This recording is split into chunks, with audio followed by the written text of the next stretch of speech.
Everyone, and welcome wherever you're joining us from in the world. We are so happy to have you here at USA Global TV and Radio.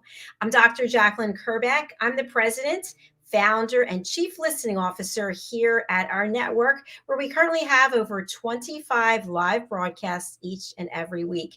Our show today is the Business Talk Show. And if you've been following at all, this is the show we started out with 2 years ago before we were actually USA Global TV and Radio.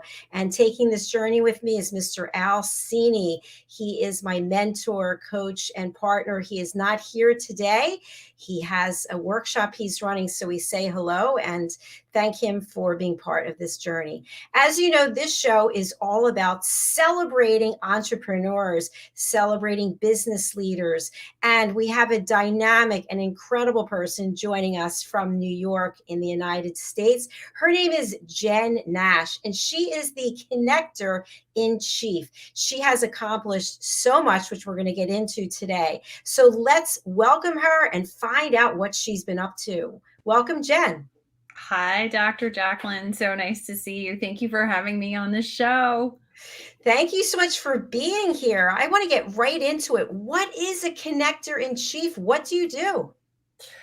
Oh, that's exciting. What a great question. Thank you for asking that. Well, what I like to do is really inspire people to lean into connection, whether it's at home or at work or just in their day-to-day lives, because I believe that taking tiny little moments out of your world to connect with the people around you is the singular most powerful thing you can do, not only for your health and well-being, but for your overall happiness. And of course, when we connect more at work, we often tend to get promoted, so you can even make more money. So it's really just like the best thing for us all around. Fantastic. Thank you for sharing that and explaining it to us. So, as we know, there's been a lot going on, especially in mainstream media and social media, about the workplace, about people's ideas since the pandemic. And people have either embraced it and said, yes, I love this new way of living, or they are not happy about it. And employers are asking people to come back in many cases.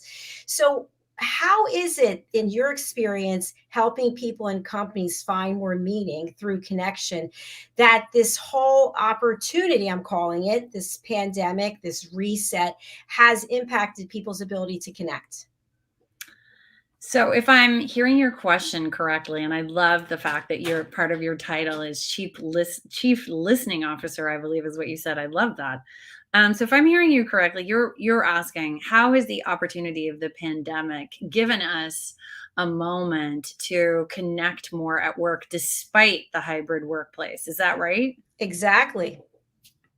Well, I think it's very, very interesting because I think we took it for granted that when we walked down the hall, we could say hi to, like, Suvi or Jeff or whoever was walking around. And now we really have to be more conscious. We have to really be intentional when we show up and reach out and we're talking to, whether it's a team as a group or whether it's one on one with someone we're managing, or whether it's managing up and you're really trying to, like, connect better with your boss or their superiors. And I think that's really hard because we don't have those skills. We've never really learned, how do I build up a little bit of connection every day when I don't see you in the elevator and I don't see you at lunch, or we don't connect at a conference? When all of that day to day is gone, what do we do? So for me, it's an opportunity to really come in and ask people how they like to be connected with, how they like to be, you know, like, it's almost like love languages at work, right? Like, what is the way you want to be seen and supported and encouraged when you're not on site? Great answer. Thank you so much. And, Jen, before I left the corporate world in 2020, I sold employee recognition programs, Hmm. events, and also sales incentives. And it was a lot about the culture, creating a culture of recognition where people feel valued and supported. And as we look at how things have changed, I know here, even at our platform, we're a global platform and we have team members all over the world, different cultures. People react differently, they think differently. And I feel that education and a curiosity is really necessary to be able to support employees all across the world. What are your thoughts? Oh, I couldn't have said it better. And I think curiosity is at the heart of where I think we all need to be regularly right now, right? Because to your point, maybe there's some cultures where birthdays are more of a private matter, whereas in North America, taking the time to remember an employee's birthday, writing it down, knowing it's coming, possibly organizing, a little Zoom party or an in-person party. These are the kinds of things that North Americans really appreciate, and it makes us feel seen and recognized, to your point. But that may not be the case all over the world. So I think it's a wonderful opportunity to really get curious. And also I think it's tailored. Everything needs to be tailored to your team, to your country, to your specific office location if you're a global community of service providers. Like you've really got to take a step back and look into that, right? Absolutely, I agree. And Jen, in the news recently, there has been a lot of discussion, especially on social media, about a certain social media platform where they just let everybody go. You are out. And then I also read that right before Thanksgiving, another company sent out an email telling people, hey, don't bother coming in. When we think about supporting employees, obviously, the organization itself has to be healthy. But I would also think it's got to be imperative that we realize that employees are our brand ambassadors. And if we just dismiss them, that's our whole reputation, isn't it? We're basically saying, hey, this is our company and we just let everybody go. We don't care about them. And customers, we probably don't care about you either. Yeah. And it's funny because I actually just had drinks with someone that worked at the company where the CEO dismissed, what was it, 5,000 people over Zoom. We won't mention the name just because why bring up bad blood. But I think when companies start to treat people with that level of dismissal, in terms of like, you're so not important, we're just going to let you go, and they forget that those are humans and those people were your brand ambassadors, I think it becomes very negative. And as a result, for instance, that person lost their diversity and inclusion leader. They lost a lot of other people that they weren't intending on losing, right? So I think that there's always a negative ripple. And I think it's really, really interesting in terms of like really big, powerful companies, because they do have so much money behind them. And it'll be really interesting to see how this shifts the workforce. Because I think already we are seeing a shift with people saying, I'm not going back. Sorry. Like I'm willing to maybe go back in 2 or 3 days a week, but that's it. And I think everyone's leaning into what's going to support me being my best self. And it's really interesting because I also do know, being a solopreneur who works primarily at home, except for when I'm doing events and I'm going into places, I think it's really hard to be in isolation all the time. And while we like it from a facilitation standpoint, because we don't have to go anywhere, we don't have to put our fancy pants on, literally, you know, it's it's a step back. We're not getting out there. We're not connecting. We're not in meetings and seeing people and being, charged up by other people's energy. And I think that's something we're all beginning to really realize is critical. So I think we're taking back our power to some degree, the workforce that is, as these large companies are being, dismissive in their own way. But I think there's going to be some kind of settling of the dust. Do you have any predictions? I love what you're sharing. I feel like the employees have more power than they've had in the past. And something that I just want us to touch on, because I mentioned about what my background was. What do you think when we look at a holistic approach? Do you like the idea, or do you think that employee recognition programs do drive behavior change? So, in other words, you get points for doing certain things. You get a certain parking spot, or we're going to bring you up on the stage. Are these things still relevant, or do you think that with what's happened, people don't really care about that very much? I'm going to say in the United States, we can't say all across the world. Right.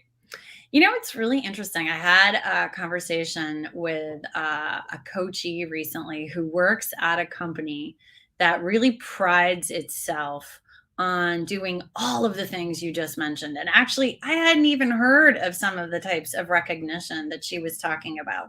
And then a different client who actually works at Panasonic Aviation was talking about how within different verticals of the company, say for instance the engineering vertical, they get badges that they can put on their LinkedIn, or other things that can be shared out across the network, so that people get that moment of, you know I don't want to call it chest beating, but it's like awareness that they've leveled up in somewhere, or awareness that their team is saying attaboy. And I think an attaboy goes a long way.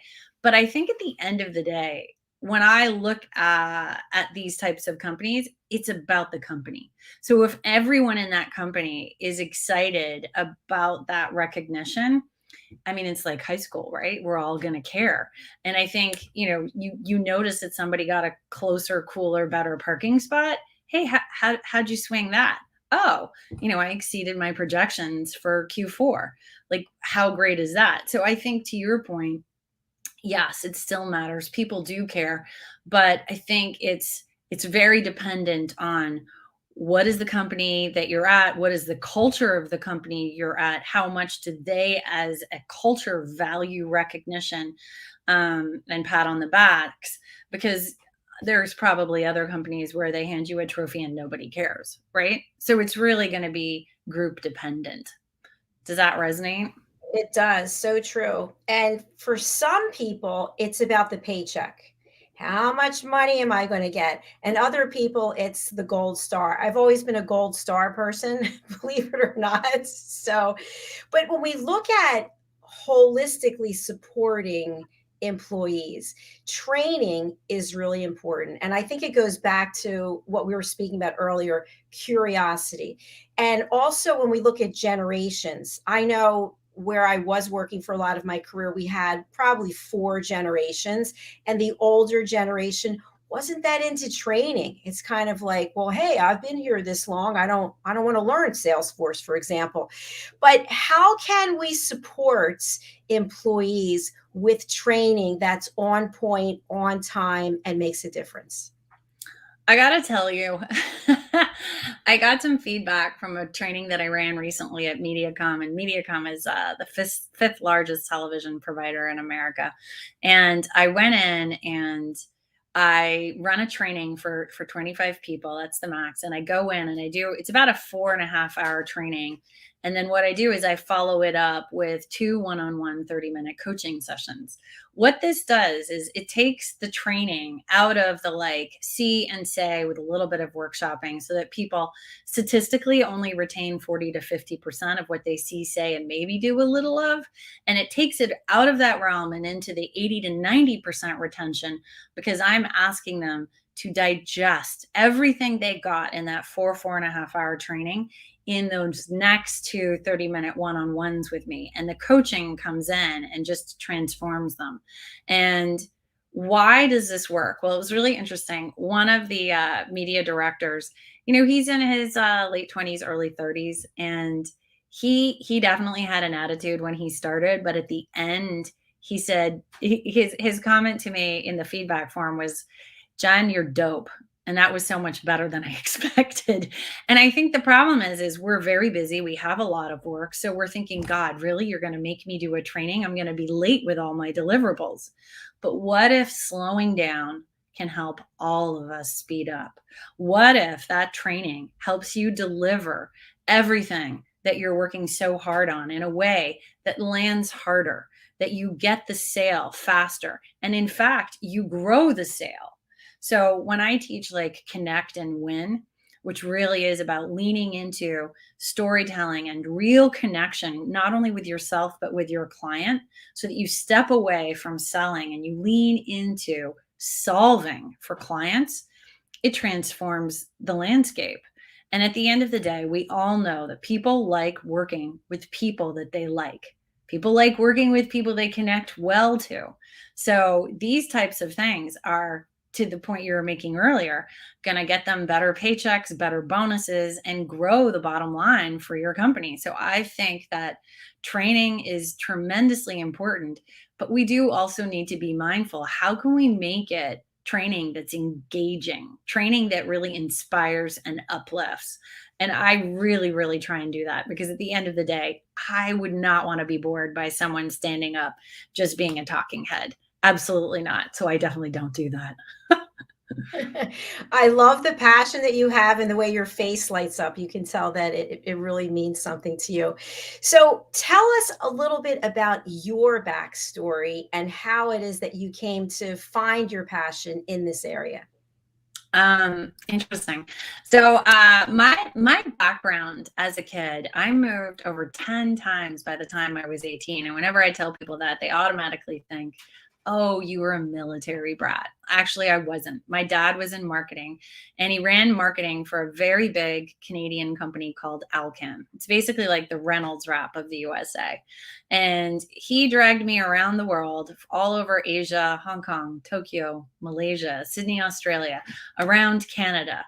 And so by the time I was 18, I really just grew up feeling very displaced. And I had this passion about connecting in with people quickly, probably because every time, I got connected and I had a friend, we were whisked out of that country. So, genetically, I think I was getting prone to think, well, if I don't act fast and connect right now, I'm not going to have any friends, which, as a teenager, always sucks, right? So over time, I leaned in hard to marketing. I have a creative background. I went to art school, and I love images and words and connecting with that aspect of the brain. But in the last 5 years, I realized that my real passion was growing the connection. So I took the 25 years of working for Fortune 50 and Fortune 100 companies, and I really distilled that into, what am I really trying to connect with? And at the end of the day, I realized I'm really trying to connect with both myself and other people, so that we can step into the biggest expression of whatever it is we want to be doing, right? So if that's, growing your sales team, let's do that together in a really aligned and passionate way. But if it's working one-on-one, with some of my female executive clients, where are they going? Because at the end of the day, you're going to get there with a lot more clarity and a lot more support and a lot more self-confidence when you do that with a coach. And I think hiring a coach changed my life. It changed my outlook. And so that totally shifted how I wanted to show up in the world and how I wanted to support companies and people alike. Do you think that answers the question? I definitely do. Yes, thank you. And, on this platform, what we like to do is to provide hope and inspiration in addition to education. And I'm sure there are people out there watching thinking, wow, she's so successful. She's working with all these major accounts. That doesn't happen overnight, does it? Absolutely not. And to be honest, yeah, do you have a format with which you like to provide support and uplift? Because I love that you do that. Is there a way that you find your listeners respond the best?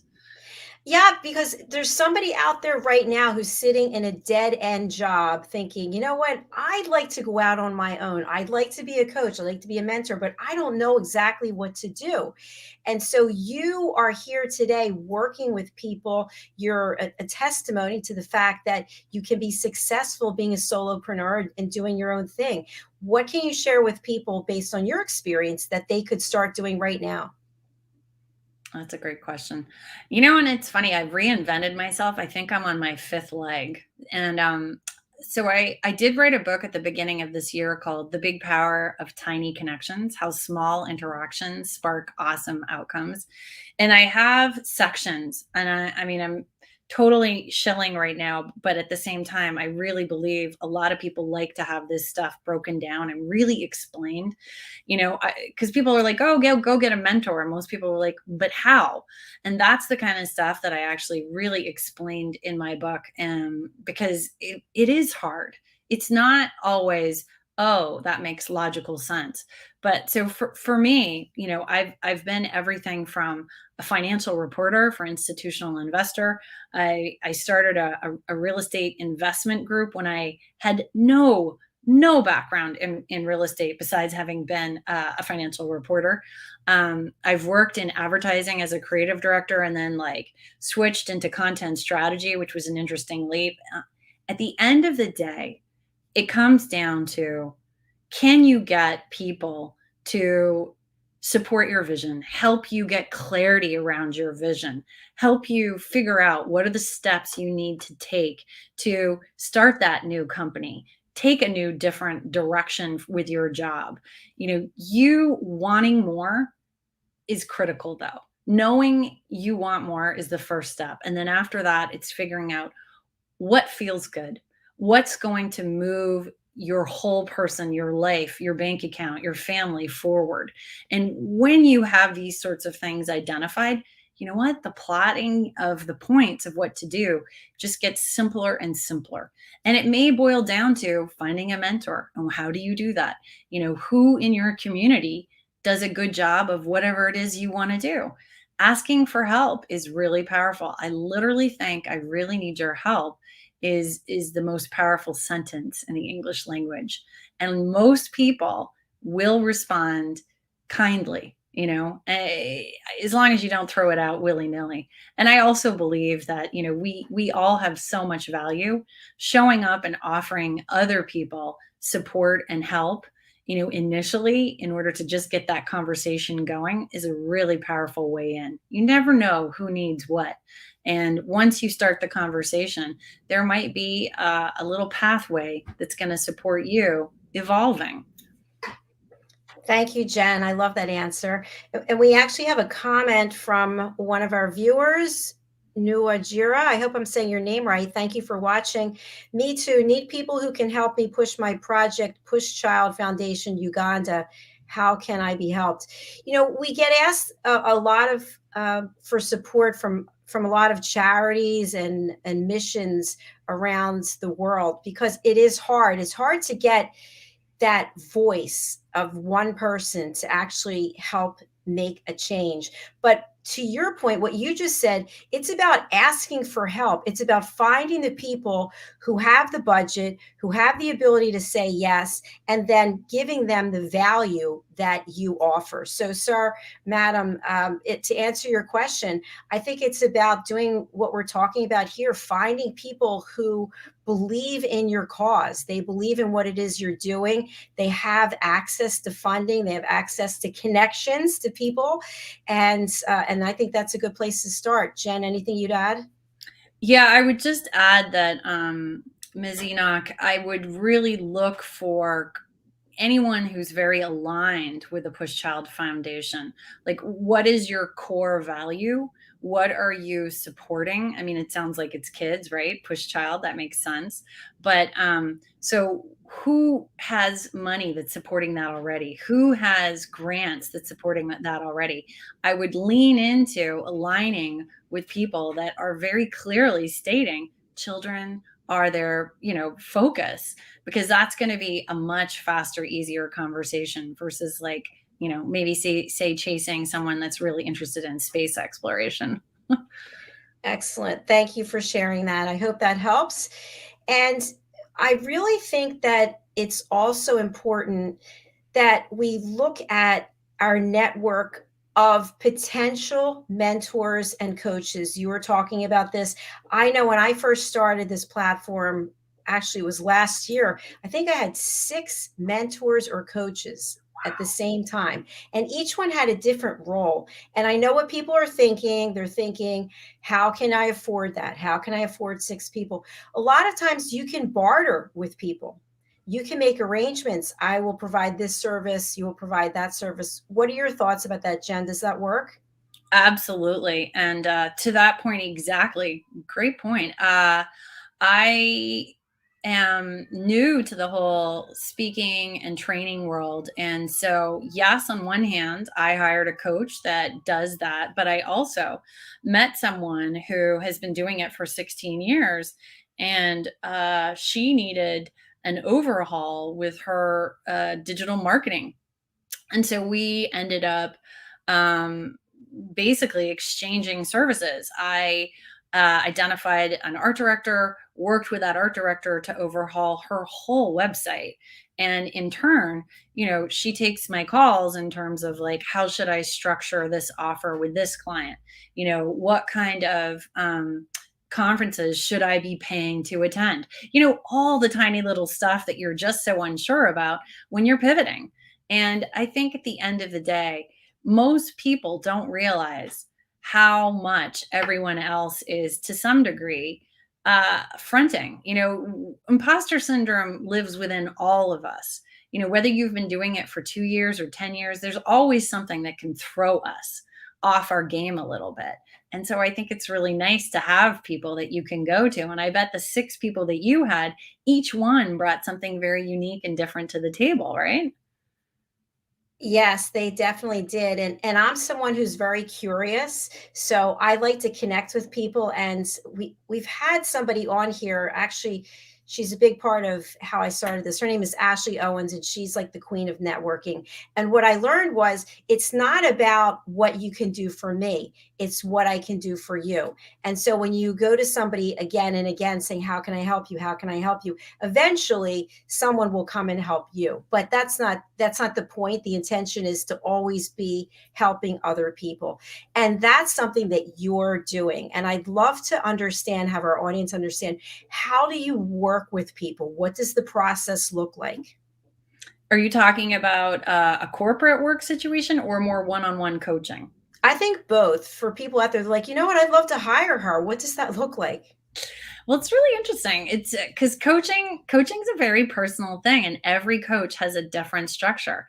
My structure is, we'd have a conversation and we'd talk about where you want to go, and it'd be like a chemistry check for both of us. Because at the end of the day, I don't want to work with people that I don't feel that I'm truly going to be able to support powerfully. And I mean that sincerely. This is absolutely not just a job for me. This is a vocation and I love it.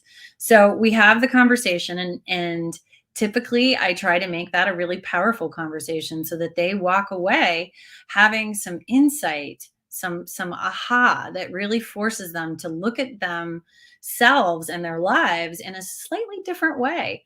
And then if that feels really good to them and they have indeed stepped into greater clarity, we put together a contract. I typically talk to my coachees twice a month.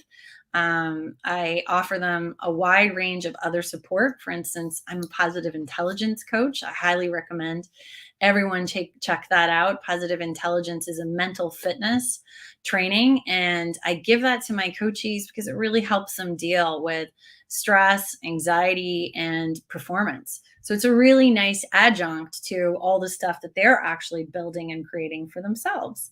And, then we structure that. It's typically a 6 month structure because you need a cadence. Doing this once or twice isn't going to change your life, but doing this every month for 6 months, you're really going to be able to look back and see where you were and where you are now.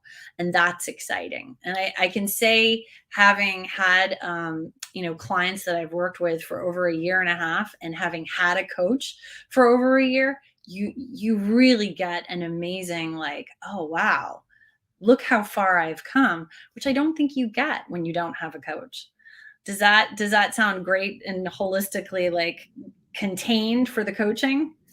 It absolutely does, because we need someone to keep us as accountable and on point. And we like to think that we do that for ourselves, and maybe we do, but there's so many distractions out there that it's kind of like, I know with me, I have my everything written down. I've got everything written down. I go and I check it off. But that coach, that mentor really helps me push to the next level. Yeah, and I find I got a really interesting tip on a call last week. Everything has to be scheduled, and I'm realizing that that's actually a hole in my life. So for instance, follow-ups need to be scheduled. There needs to be like every day 8:30 to 9:30 in the morning I'm following up on stuff, and that time is just blocked for that, right?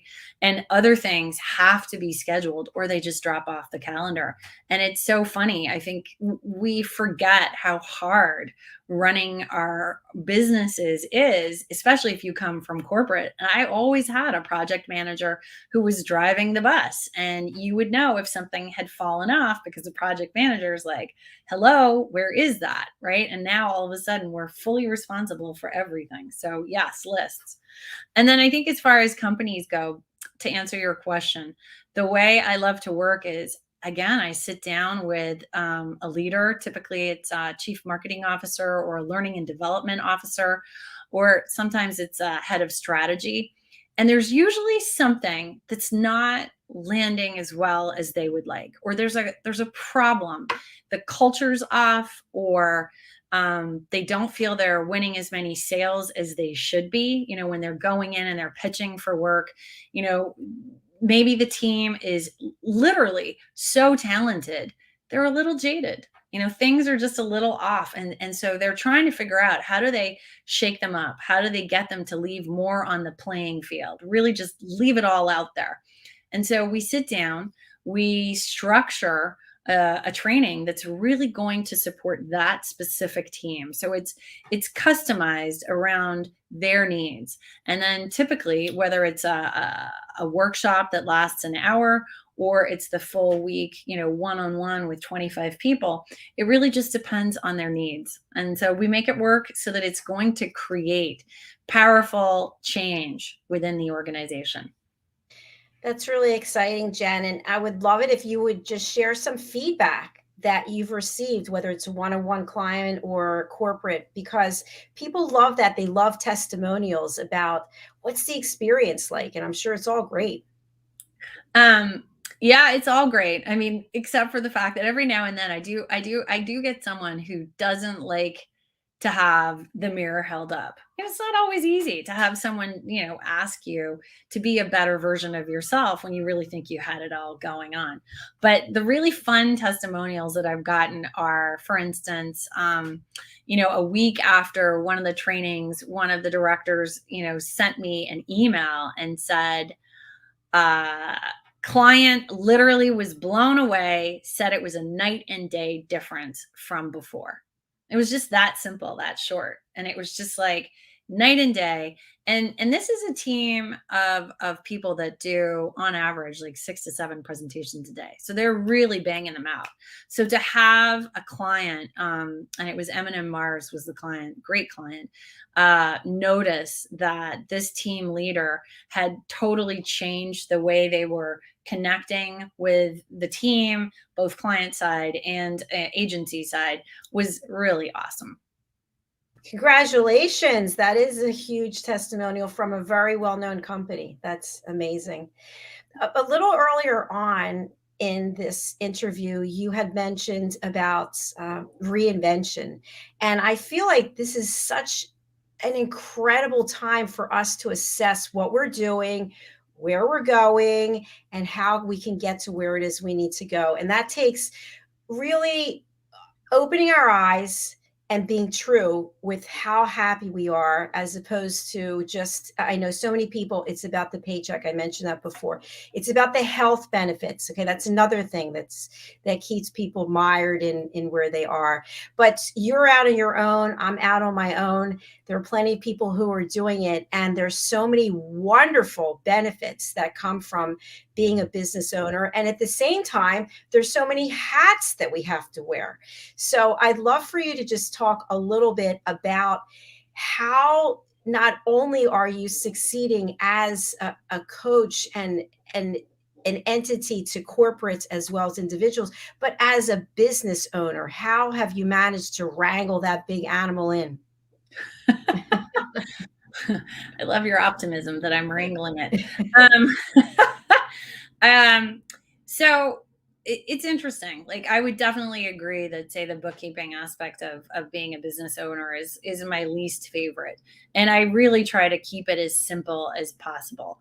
I literally track expenses and notes on my phone, and then I enter them into Excel, on a quarterly basis. So, if that's wrangling the beast, I think it's very gentle wrangling. But I think you're right. Like, it can be done. You can take a step away from corporate. I think it's really interesting. I heard a stat that 84% of executives are not happy in their jobs. And that truly makes my heart break a little bit, because I have loved what I have done for most of my life, really and truly loved it. And now is no exception. I think it's scary to try something new. I think it's very scary. But at the same time, if you're not happy here, what do you have to lose? Like, to some degree, we really, it sounds very Tony Robbins, but one life to live. Like, this is our time. So if the health insurance is holding you back, do your research, find out what health insurance is going to cost you, and put that in the spreadsheet as, this is something I need to have covered. Figure out what your minimum nut is. Really figure it out.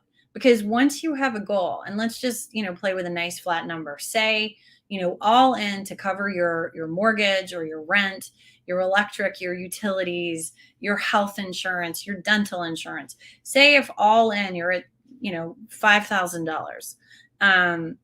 Now you have to bring in $60,000 plus whatever you're going to be paying in taxes. So that's going to be closer to 90. So figure out what $90,000 is on a weekly basis, and then figure out how that works for you. Like, how do you need to structure your time so that you're going to be successful?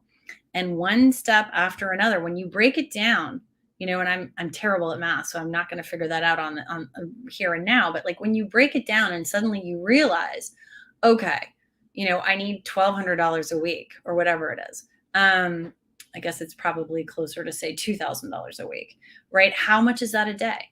And then all of a sudden, stuff starts to feel just a little bit more approachable. And then you just keep backing into what you really want to do, and bring your heart into it. Because at the end of the day, we really all want to be living from a place of greater joy, greater happiness, and that really requires our hearts. Absolutely, well said.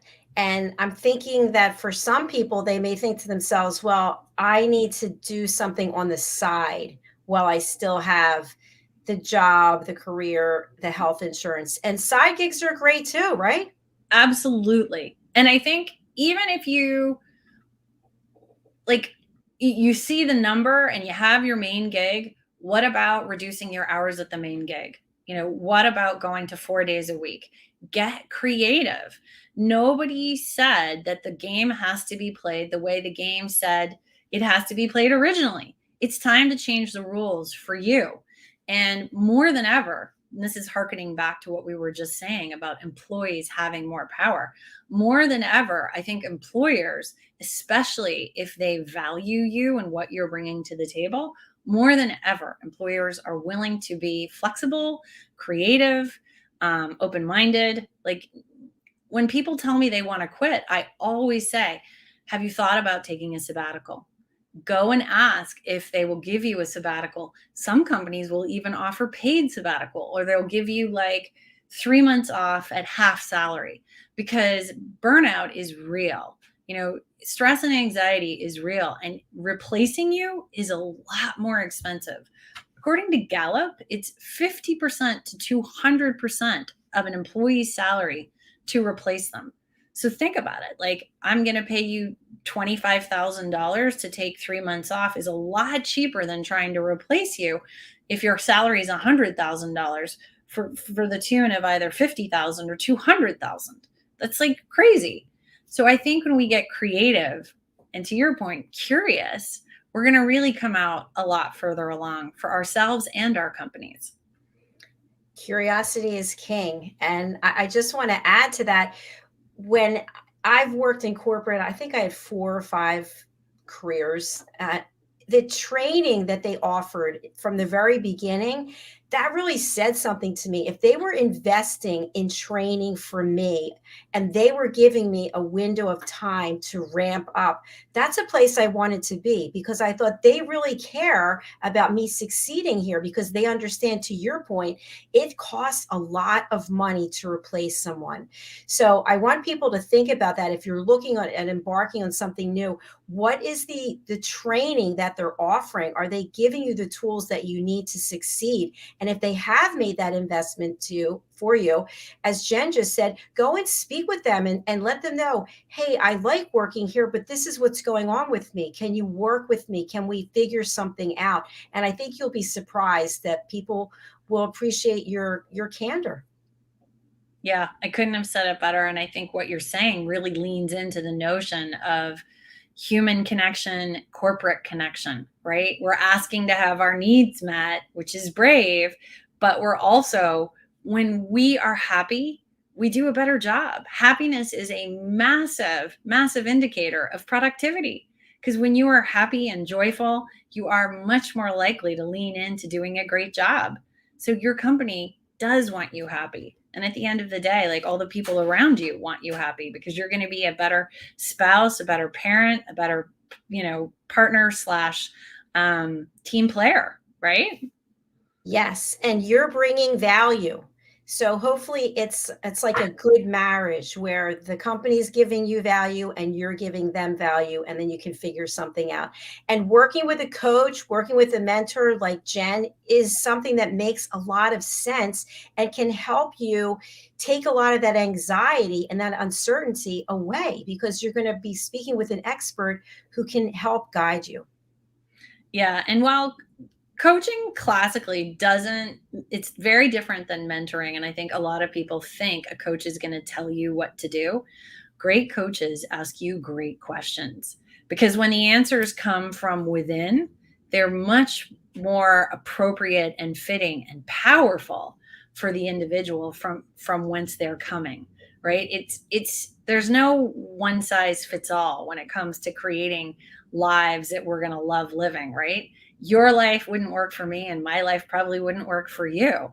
So it's really wonderful in the coaching world to get to hold space for people, because it really is a curious listening environment, where my job is to literally inspire the person to see things in a different way and have those wild ahas, like, oh my gosh, if I just, everything would shift, so fun. It is such a great experience when somebody has that epiphany moment or that aha moment. Jen, you are also an author, and we'd love to have you on our show, The Corner Bookstore. Your book is The Big Power of Tiny Connections. Tell us a little bit about this before we sign off for today. So The Big Power of Tiny Connections was a book that I wrote to really inspire people to see all the little moments in their lives. So beyond the office and beyond your friend group, how do you connect with the world? How do you expand your world? And I really just tried to break it down to, what do people want out of life? Typically we want to make more money. We want a better job. We want to be invited to more parties. We want to connect more in a lot of different ways. And so I wrote a really fun story-based book that tells crazy fun stories about how all these amazing little connections happened just from a random conversation at a bar, or while dancing on a bus, or, in a dentist's office. And then at the end of the book, I break it down, really practical advice on how do you stay connected with someone that you just met on a plane? How do you grow that and turn that into something of value? How do you get out of awkward conversations? That's not something I was ever really good at. So, like, I break down all these different social moments and really try and support people in a fun and engaging way. So while I think the book is really, really helpful and will expand people's lives and change how they look at the world, I think it's also a very snappy read because I wrote it with short attention spans in mind, and you can read any chapter as a standalone and get a lot of like insight from it. I love that word snappy. That is great. So you provide education and entertainment. Absolutely. My goal is to have you chuckling. And if you read the reviews on Amazon, I succeed, which makes me very, very happy because it was written in my tone. I mean, I wrote it. So I wanted to sound like me, but really sound like me because, I wanted people who don't know me to read it and be like, "Oh, she's entertaining, but also she's changing how I'm looking at things." And I get that comment the most from people who find me on LinkedIn or they reach out on my website or they email me, like they often say, "I could hear your voice in my head. It sounds like I can get a sense of who you are. And you've really shifted how I see the little moments. Like now when I stand in TSA, I do this, or when I'm getting my coffee, I do that. And at a conference, I feel so much more confident talking to strangers and just owning my vulnerability, and being, an awkward human suddenly feels normal." So that really inspires me when people reach out and share. Well, we have people who'd love to connect with you and we have your information. But if people want to email you, what's the best way? Your website for people who can't read the banner, what's the best way for people to get in touch with you?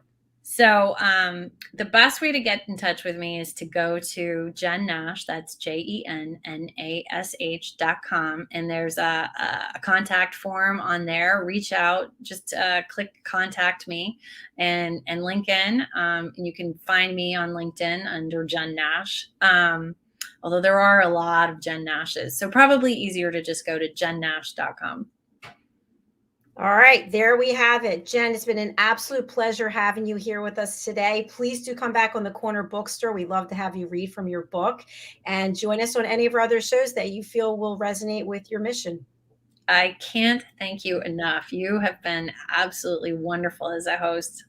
Oh, thank you very much. You've been a great guest. And thank you to everyone who's watching and listening, whether it's on the live or the replay. We really do appreciate you. Hopefully, we'll see you again soon, Jen. Yes, likewise. Have a great, great rest of your day. Thanks, you too. Bye for now. And thanks to each and every one of you. Please do reach out to Jen. People come here to share their information, to give education, hope, and inspiration. And if you don't walk through the door and contact them, that's an opportunity that you missed. So again, all of her information is here in the comments. Please do reach out. I have a couple of quick announcements before we close out for our next show. I just want to congratulate and welcome our new team member. Maria Eduardo has joined our team as a certified elevated listener. Everyone out there watching, listening, you can join our team at USA Global TV and Radio as an elevated listener by taking a course that is called The Power of Listening. It's a 2-hour online course. You get certified in learning how to listen without judging, without interrupting, without providing a solution, and without stealing the stage. Just go over to drjacalyn.thinkific.com/collections. All right, we also have a new show coming called Food and Our Emotions. This is a 6-part series with experts from around the world, helping us understand why we have all these emotions tied up with food. So join us for that. Also, we have another new show coming. It's the Spelling Bee, where we'll have Janetta Barry from Africa competing against Caroline Heward from the United Kingdom for the title of Queen Bee Speller. And finally, I have a new book coming out that I've co-written with Mariska Duprier. The book is called The Amazing Adventures of Lady Ella, the Listening Mentor, and it's dedicated to my great niece, Ella. In this book, the animal characters who are represented by the people here who are elevated listeners, the animals teach elevated listening skills to children and their families. The book is available on Amazon on the 14th of December.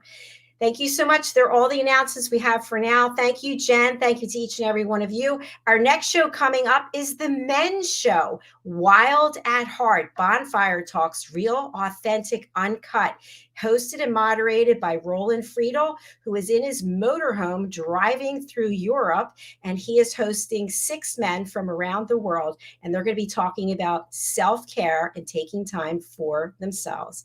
Thanks again. Bye, everyone.